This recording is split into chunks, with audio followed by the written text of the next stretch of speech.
everyone. So welcome back to my YouTube channel. I hope you all are fine. I am also fine. So I am Saloni, your English teacher. So let's start our today's class.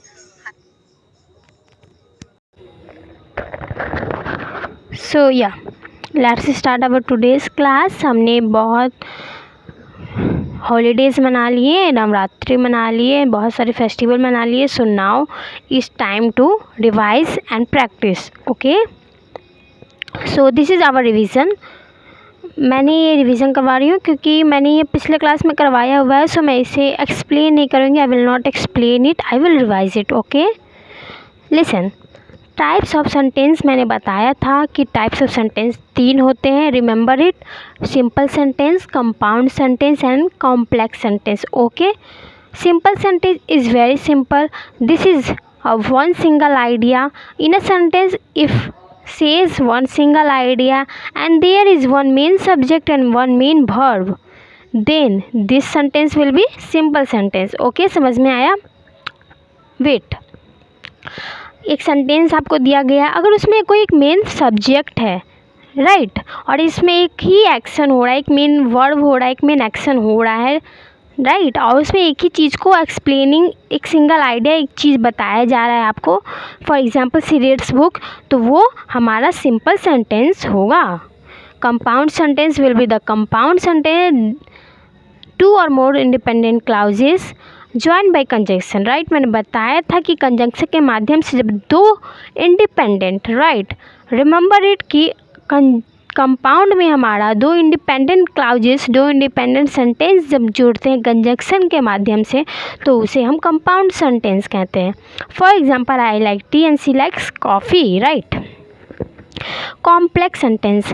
Complex sentence the third sentence types of sentence. Right, पहला मैंने simple sentence बता दिया, second मैंने compound sentence बता दिया, and the third is our complex sentence. And in this sentence one independent clause, एक independent रहेगा और इस पर डिपेंडेंट रहेगा. राइट, मैंने बताया था, और ये भी कंजंक्शन के माध्यम से ही ज्वाइन होते हैं. For example, I stayed at home because it was raining. Right, एक आपका इंडिपेंडेंट है और एक उस पर डिपेंडेंट है. अगर बारिश नहीं होती तो मैं तो घर पे नहीं रुकता, लेकिन बारिश हो रही है इसलिए मैं घर पे रुका हूँ. मतलब फॉर एग्ज़ाम्पल, मैं एक सेंटेंस बोल रही हूँ कि मैंने अपनी दोस्त को देखा तभी तो मेरे चेहरे पे मुस्कुराहट आई, मैं हंसी. अगर मैं उसे नहीं देखती, मैं उस पर डिपेंडेंट हूँ. I am dependent on her. Right. For example, she smiled when she saw her friend. Right, this is the example of complex sentence. Positive sentence and the negative sentence and the question sentence, these are the 3 types of also sentence and these are very simple, जो कि मैंने बताया. Notes किया होगा तो very simple, आप उसे एक बार रिवाइज कर लोगे topic wise, so it is will be very simple. Positive sentence will B positive, उसमें कोई नकारात्मक नॉट, नो वाली बात नहीं है. राइट. निगेटिव मतलब उसमें no, I can't do it, I will not do it, ये वाली बात होगी. एंड क्वेश्चन वाले सेंटेंस में तो वेरी सिंपल है कि अगर उस सेंटेंस के लास्ट में क्वेश्चन मार्क होगा, so then the sentence will be question sentence. मैंने ये वर्कशीट दी थी, आई होप कि आपने की होगी, नहीं की होगी तो लेट्स सी. हमें इसमें पॉजिटिव नेगेटिव क्वेश्चन सेंटेंसेस को भरना है. पार्ट 1 में हमारा क्या कह रहा है कि fill in the blanks with positive sentence. Right. I dash rice, bracket में हमारा वर्ब दिया हुआ कि हमारा कौन सा वर्ब यूज होगा, लेकिन ये याद रखो कि वर्ब का फॉर्म डिफरेंट टेंस में, डिफरेंट टाइम में हमारा अलग अलग फॉर्म में यूज होता है. फॉर्म्स के चार्ट मैंने अवेलेबल करवाए हुए हैं पहले क्लासेस में. आई डैश राइस, व्हाट क्या होगा यहाँ पे, आई ईट राइस. ओके, इट का इट ही रहेगा बिकॉज पॉजिटिव सेंटेंस में हमें लिखना है, नेगेटिव में नहीं जाना है. एंड आई हमारा प्लूरल है, सो SES का भी कोई झमेला नहीं है. And the second is she dash football. Okay, play का होगा हमारा plays, she plays football because she हमारा सिंगुलर है एंड पॉजिटिव सेंटेंस में बनाना है. Okay. Third sentence, they dash to school, right. Go हमारा वर्ब है एंड गो को हमें गो ही लिखना है। They go to school because they are plural, okay. 4 हमारा है ही डैश टीवी। वॉच हमारा यहाँ पे वर्ब दिया हुआ है, लेकिन हमें वॉच को अलग फॉर्म में लिखना है। वॉच का ES लगा देंगे तो वॉचेस हो जाएगा। So he watches TV, okay, because he हमारा सिंगुलर है, right. We read books, okay. We हमारा क्या है, प्लूरल है, तो प्लूरल के साथ हमेशा तो वर्ब का SES नहीं लगता है, सिंपल एक वर्ब लगता है, V1 लगता है, राइट। तो रीड का हमारा रीड हो जाएगा, we read books. And this is completed part 1 and part 2 is the change the sentences into negative form, okay। हमें sentences को negative form में change करना है, नकारात्मक में। जैसे अगर हमारा दिया होगा, फॉर एग्जांपल मैं बताती हूँ, I tell you that the sentence will be I will go, right, I will go. तो ये हमारा पॉजिटिव सेंटेंस है। इफ़ इसे हम नेगेटिव सेंटेंस में कन्वर्ट करना होगा तो क्या होगा, I will not go, right, मैं नहीं जाऊंगी। And see first sentence is saying that I eat rice and we have to convert in negative form, okay. हमें इसे नेगेटिव में कन्वर्ट करना है। सो सेंटेंस हमारा हो जाएगा आई डोंट ईट राइस। सब हमारा प्रेजेंट में है, आप पास्ट में मत जाना, ना फ्यूचर में जाना। ये हमारा प्रेजेंट में है तो प्रेजेंट में ही नेगेटिव फॉर्म को कन्वर्ट करना है। Second sentence will be she plays football, so the sentence will be she does not play football. Play होगा, प्लेज नहीं होगा, एस नहीं लगेगा, क्योंकि जब हमारा निगेटिव या क्वेश्चन मार्क में चल जाता है तो वर्ब के साथ SES का फॉर्म नहीं लगता है, रिमेंबर इट। वर्ब हमारा V1 लगता है प्रेजेंट टेंस में if the sentence will be negative and question mark, okay. Third sentence they go to school, इसका होगा they do not go to school, okay. Do हमारा प्लूरल के साथ लगेगा एंड सिंगुलर के साथ हमारा डज लगेगा, remember it. He watches TV, okay. तो सेंटेंस नेगेटिव फॉर्म में हो जाएगा he didn't watches TV, okay. Fifth we read books, we do not read books, simple, okay। Part C है change the sentences into question form. हमें sentences को question में बदलना है। फर्स्ट आई ट्राइस, राइट, तो do I tries, do I tries ये होगा। She plays football, does she play football. They go to school, do they go to school. He watches TV, does he watch TV. ES नहीं लगेगा, remember it. मैं बता रही हूँ, repeat कर रही हूँ कि वर्ब के साथ ES नहीं लगेगा अगर क्वेश्चन फॉर्म में हो या नेगेटिव फॉर्म में हो, V1 हमेशा यूज होगा।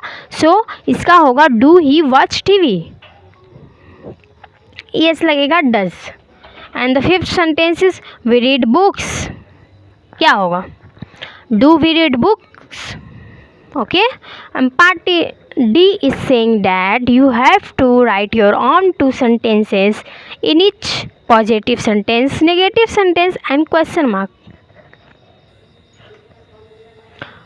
After that this slide is saying that verb agreement rule। हमने इतनी सारी सेंटेंसेस की चीज़ों को देख लिया। आई होप कि अपने नोट्स बनाए होंगे, topic wise revise it. And this topic is saying that verb agreement rule, a verb must agree with its subject in numbers, singular, plural and person. If the subject is he, she or it, third person singular, add es to the verb। मैंने क्या किया, worksheet के करवाने के दौरान ही मैंने बताया कि अगर हमारा सिंगुलर रहेगा तो SES वर्ब में लगेगा, अगर प्लूरल रहेगा तो V1 लगेगा, SES नहीं लगेगा। अगर सिंगुलर रहेगा तो हमारे साथ डज लगेगा और अगर प्लूरल रहेगा तो हमारे साथ डज नहीं लगेगा। Verb agreement rule, a verb must agree with the subject in number, singular, plural and person. So these are the topics. A verb is a word that shows action, run, it, dance or state of being, amizar was fair, right। Verb मैंने पहले ही बता दिया जब मैंने parts of speech करवाए थे, right. लेकिन उसमें मैंने ये इस चीज़ को इंक्लूड नहीं किया था कि verb is am are was were भी होते हैं, because this is our helping verb. इसके बिना हमारा सेंटेंस कंप्लीट नहीं होता। इसको हम सेंटेंसेस में यूज़ करते हैं कंटिन्यूस में करते हैं and normal sentence, simple sentence में करते हैं। सो वर्ब सिर्फ ये नहीं खेलना कूदना हंसना गाना, नॉट, दिस इज़ नॉट। इसके साथ ये तो होगा, इसके साथ इंक्लूडेड होंगे am is are was were, right, and these are the examples. इसी को यहाँ पर टॉपिक वाइज एक नोट्स डिफिनीशन दिए हुए हैं, read it. Why to be is special, right. हमारा टू बी क्यों स्पेशल है? टू बी भी हमारा वर्ब है। The verb to be does not show action. To be हमारा एक्शन शो नहीं करता, लेकिन वो टू बी वर्ब है क्योंकि वो हमें एक स्टेट, कंडीशन और एग्जिस्टेंस, वो हमें एक आइडिया दे रहा है, एक सेंटेंस को बता रहा है, एक स्टेटमेंट दे रहा है। ही सेइंग, वो किसी की चीज़ की कंडीशन बता रहा है या फिर उसके होने का अस्तित्व को बता रहा है। फॉर एग्जांपल से देखो, एग्जांपल से क्लैरिटी मिलेगी कि what is telling about him. I am a student, ये हमारा बता रहा है कि मैं एक स्टूडेंट हूँ। I am a student, right. She is happy, एक कंडीशन बताया जा रहा है कि वो वो हैप्पी है, वो खुश है, राइट। तो ये हमारा वर्कशीट है टू बी का। टू बी का बहुत ही इजी वर्कशीट है। डेफिनेशन भले ही उसकी थोड़ी कॉम्प्लेक्स लग रही होगी, but the worksheet is very easy. First देखो, I a student, I dash a student. यहाँ सिंपली है कि आई के साथ एम लगता है, so we will use I am a student.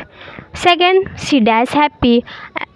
अब यहाँ पे आप कहीं पास्ट का यूज़ ना कर दो, प्रेजेंट का यूज़ करना है। सिंपल है, अभी सिंपल सेंटेंस प्रेजेंट टेंस में चलो, पास्ट और फ्यूचर को मत लो, तो सेंटेंस हो जाएगा she is happy. Third, they are in the park, he is my friend, we are ready. And our today's worksheet is this. मैं आप लोग को ये वर्कशीट दे रही हूँ, this is very important. English grammar को सीखते सीखते ट्रांसलेशन भी ज़रूरी है। अगर हम किसी वर्ड को ट्रांसलेट, किसी सेंटेंस को ट्रांसलेट नहीं कर पाएंगे तो ग्रामर सीखने का क्या फ़ायदा, right. So we have to also learn it how to convert one sentence to another, so this will be used for English speaking, right? So these are the sentence you have to convert it in English, okay? So आज का बहुत important topics मैंने cover up किया। I will revise it, okay. मैं next session में इसको revise भी करवाऊँगी एंड द वर्कशीट भी करवाऊँगी, but you have also to do, keep practice, keep learning, okay. Thank you.